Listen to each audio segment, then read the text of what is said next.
Hello, everyone, and welcome to Slash Film Daily for Thursday, July 22nd, 2021. On today's episode of the show, we're going to be talking about the latest film and TV news. My name is Ben Pearson. I am a senior writer at slashfilm.com, and I am joined on today's episode by senior writer and weekend editor Brad Oman. Hey, that's me. All right, Brad, let's jump right into the news here. Earlier this week, we were talking about the new Batgirl movie that is being developed specifically for HBO Max, and now that movie has found a star.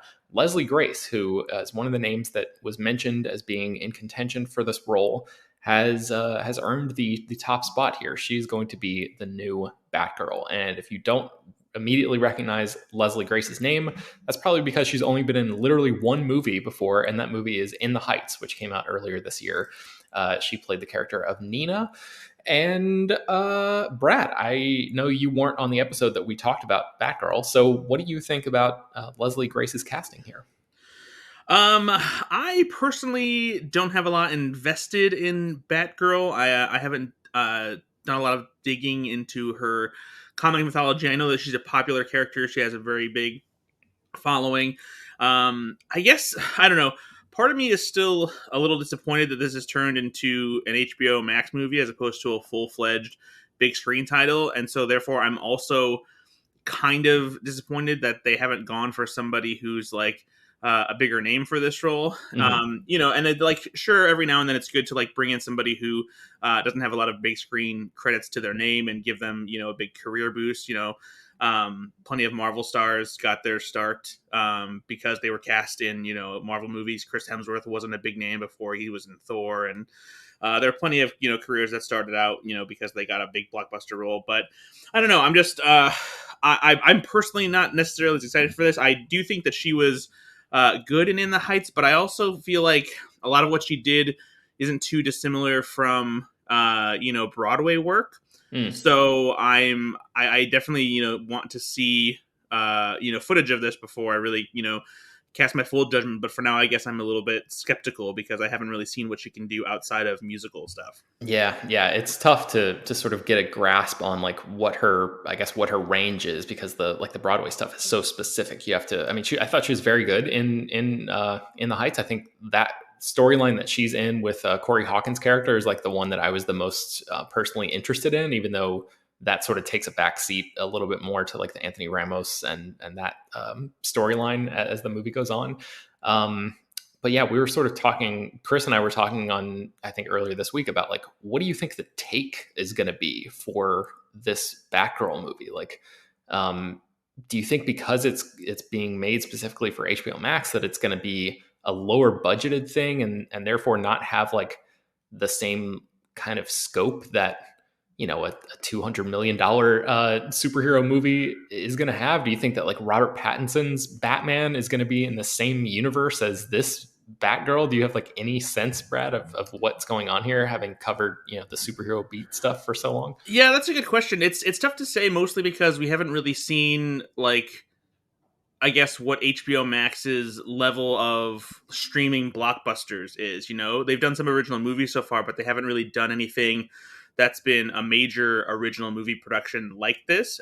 All the big movies we've seen on streaming have been Warner Brothers productions that were intended for theaters. So it's tough to gauge exactly where it'll be. I guess I'm hoping that it'll land somewhere along the lines of like Marvel's TV shows, if we're talking about production quality, because even though those feel like they're on the scale of the Marvel movies, but they're obviously not as expensive, because they're a little bit more limited in their, I guess, storytelling capacity. But the trick is to make it not feel like that. So hopefully they have something that works on that level where it doesn't feel cheap, like a Gotham or Right. a show that's on the CW. And that's not to necessarily disparage what the shows in the CW do, because they do what they do and they have big fans and they've done it well for a long time, but it's very clearly network TV, so hopefully HBO Max has a little bit higher production quality.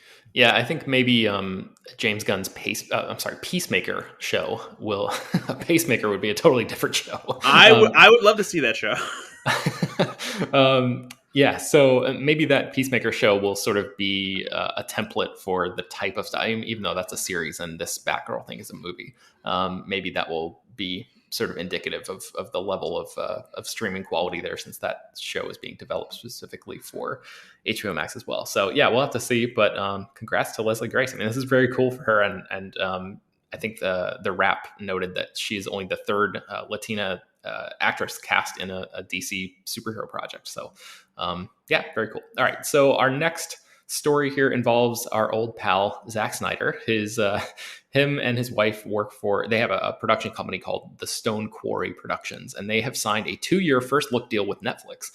They had a deal with Warner Brothers for a long time. Zack Snyder was like one of Warner Brothers guys, like one of the studio's go-to directors. He basically, I think, directed almost every movie of his entire career for that studio. It was certainly his home studio, if he may have veered off into another co-production or something like later on, or at some point in his career. But Warner Brothers was his home for a long time, and as we've seen and talked about over the past few years with the whole Justice League fiasco, he and that studio ended up sort of clashing and butting heads a little bit. So now he is moving his production company deal over to Netflix. So 2 years, first look deal.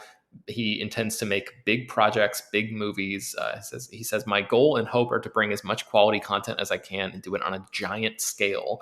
The future projects that he has lined up there are this movie called Rebel Moon, which was originally going to be a Star Wars movie that or a Star Wars pitch anyway, that he made to Lucasfilm that they ended up passing on, but he sort of kept in his back pocket and is now redeveloped into a sci-fi original project.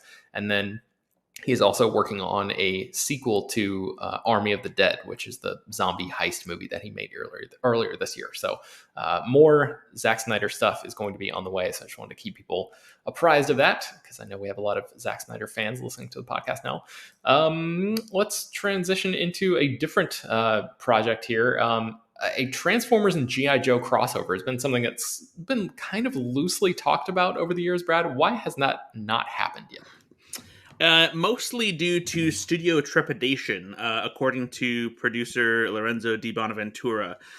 He's produced both of the Transformers and the G.I. Joe film franchises, for better and worse. And for a long time, fans have wanted to see a Transformers and G.I. Joe crossover because it has a long history in comics. They have had plenty of adventures together, fighting both against each other and with each other.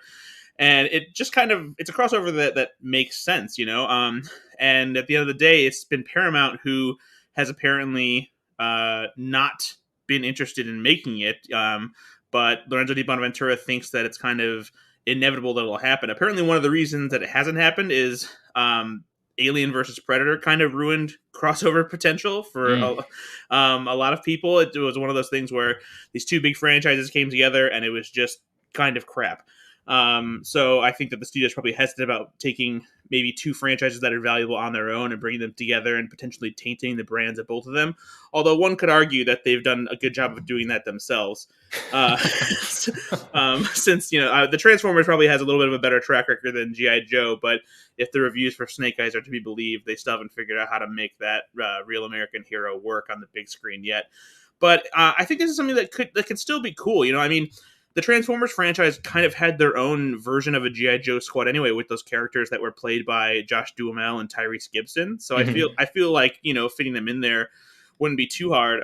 Interestingly enough, in this interview that was over at Uproxx, Lorenzo Di Bonaventura talked about how when they hired Stephen Caple Jr. to tackle Transformers Rise of the Beasts, one of the things that he asked was like, why haven't you guys done Transformers versus G.I. Joe yet? And I guess that they basically said, well, tell you what, let's make a really good Transformers movie first, and then maybe that's something we can talk about.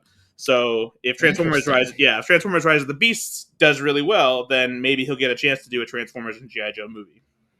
So, Brad, I know that you're sort of like you're a fan of both of these franchises to a certain degree. I'm wondering what that degree is. Like, have you invested in reading those comic books that you mentioned where those crossovers happen, or they have there been like a animated series where those characters meet up? Have you seen any of that stuff? I don't even know that I would call myself a fan of both franchises. Don't get me wrong. Oh, wow, okay. Yeah, like I've seen all of the movies. I think I like parts of Transformers, and I've tolerated the most of the sequels. G.I. Joe is what it is. I haven't read any of the comics or anything like that. There are a lot of them, both classic and modern, and so there's a lot of potential there. For me, I think it's just the prospect of just seeing something cool like that happen. These crossovers don't happen very often. It seems like they do because it's just so prominent with Marvel and DC and whatnot. But like Mhm. the biggest, crossovers that we've gotten in this capacity are things like Godzilla versus Kong, Freddy versus Jason, and Alien versus Predator. So it's not something that it happens very often. And so I just think the idea of taking two big franchises like Transformers and G.I. Joe, if G.I. Joe was a little bit better, would be something that would just yield some interesting results. It's kind of like the fun of playing with your action figures. Yeah. So, you mentioned the reviews for Snake Eyes are starting to trickle in, and they're not really that great. Transformers Rise of the Beasts, it remains to be seen how that's going to do. But I would say that the Transformers franchise, the film franchise as a whole, has kind of been on a little bit of a downward trend over the past several years. I think Bumblebee was a nice exception to that. Yeah.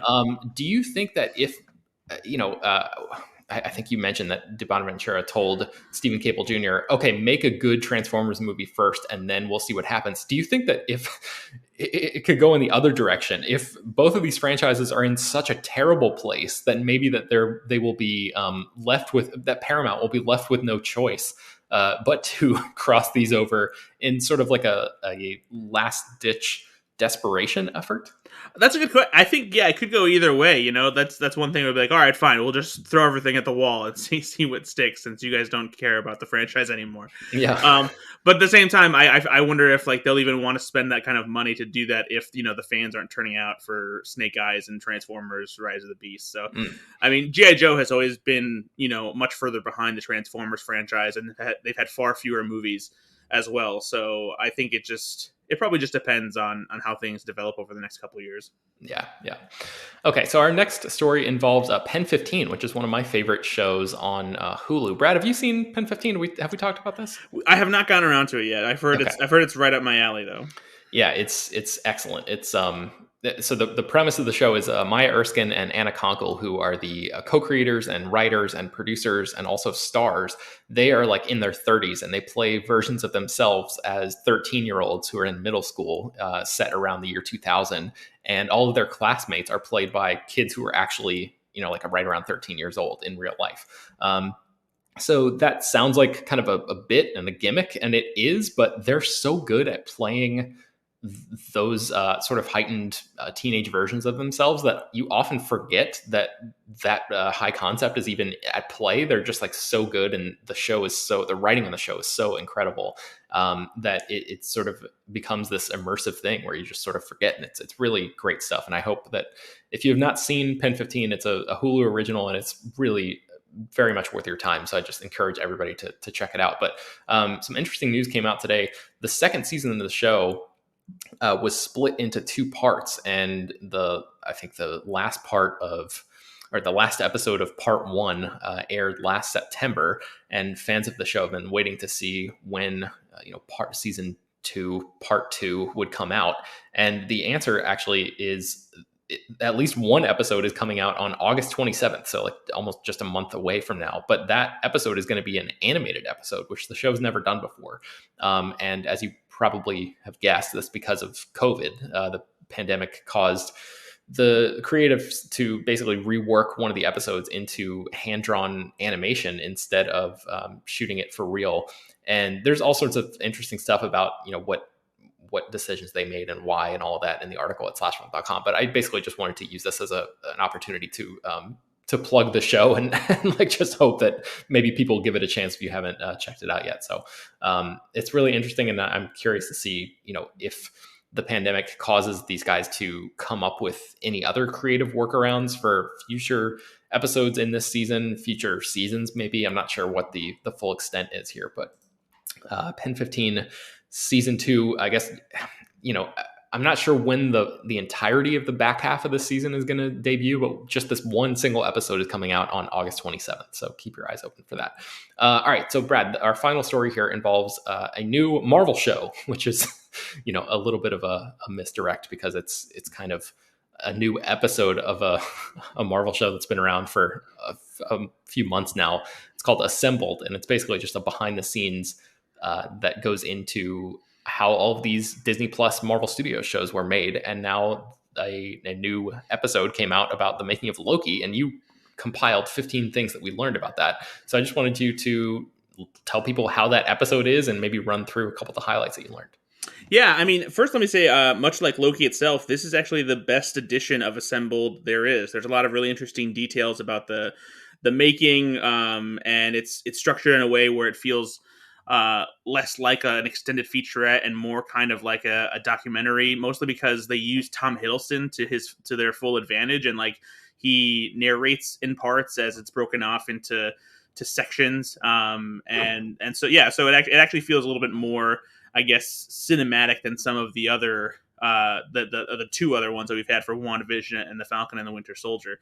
And so there's just a lot of cool things about this one because of how it taps into like Loki's history as a character and like how long Tom Hiddleston's been around the MCU. And there was a lot of like, because the show gets weird and really like plucks from obscure things from Marvel Comics and whatnot, there was a lot of interesting things that like either didn't get used or stuff that they wanted to include here that they talked about.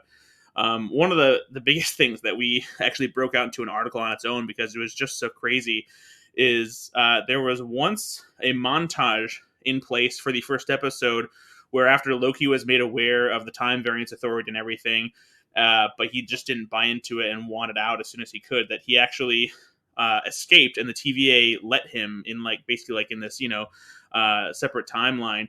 And he was able to get everything he ever wanted. He collected all the Infinity Stones. He became king of Asgard.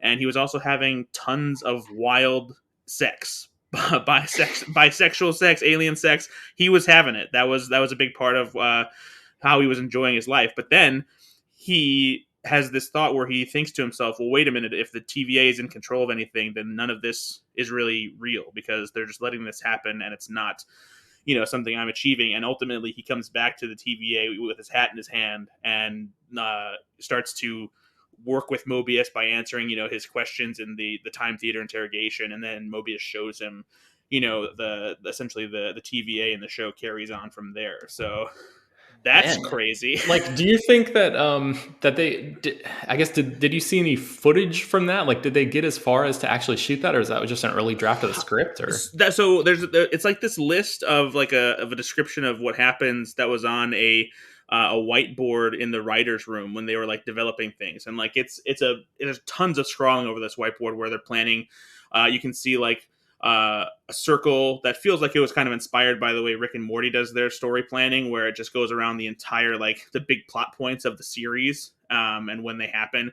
And then this one was like just a small list connected to what was happening in the first episode. So they don't show anything. I imagine it probably got cut before it ever got to the filming process, especially because I'm sure the sex stuff that Marvel was like, maybe not, guys, because it's a Disney Plus show. So, but yeah, that was interesting. And then there's a piece of concept art of the line where the variant is supposed to stand in while they're waiting to be taken to Time Court. And Rocket Raccoon is seen standing in line. So at one point, maybe they considered making him a variant of the Sacred Timeline. There's a cool piece of concept art that shows Richard E. Grant in classic Loki costume. I guess he was like their first choice for that role. So they drew him in there and just hoped that they were going to get him.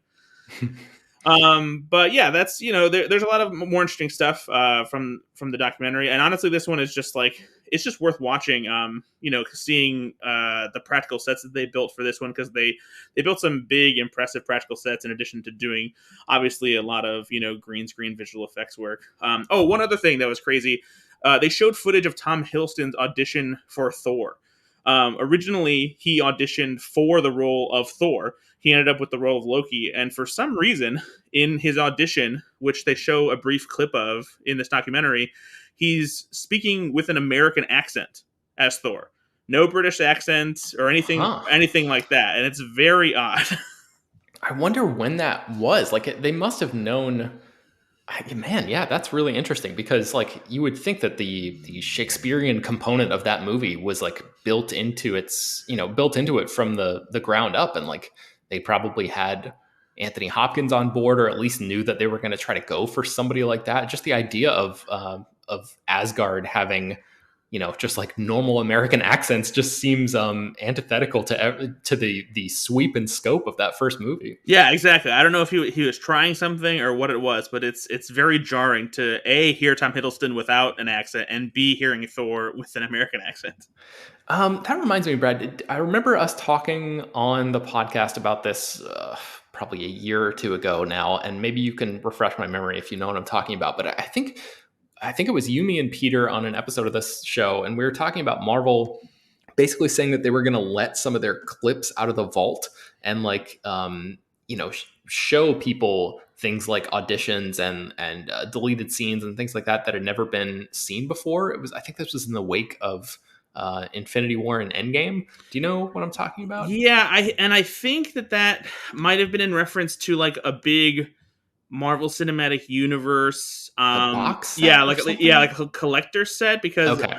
I don't think there was anything. Maybe it was like some kind of special or something like that. I remember us talking about it, but I don't remember ever actually following through on it and ever actually seeing any of that stuff. So I wondered if they might be planning some sort of Disney Plus special where they just like show all of it in one fell swoop. But yeah, I guess a box set special feature thing would be incentive for people to buy whatever box set it is. So that, I guess that makes sense. But Yeah, I actually just found this. This is actually a story that you wrote back in August of 2019, and Kevin Feige. Yeah, so he teased if we do a big giant Infinity Saga box set, we might include.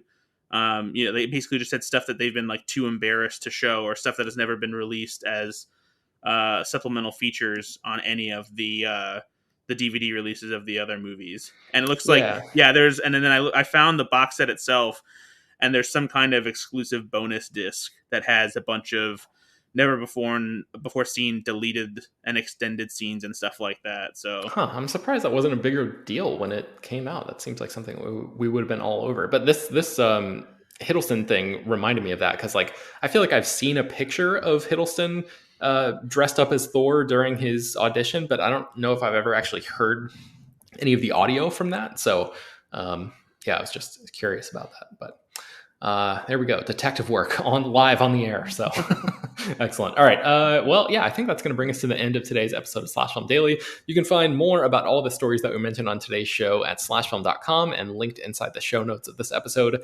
Slash Film Daily is published every weekday, bringing you the most exciting news from the world of movies and TV, as well as deeper dives into the great features you can find on the site. You can subscribe to the show on Apple, Google, Overcast, Spotify, all of the popular podcast apps, and send your feedback, questions, comments, concerns, and mailbag topics to us at peter@slashfilm.com. Make sure to leave your name and general geographic location in case we mention your email on the air. Don't forget to rate and review the show on Apple Podcasts. Tell your friends, spread the word. Thank you all for listening, and we will talk to you tomorrow.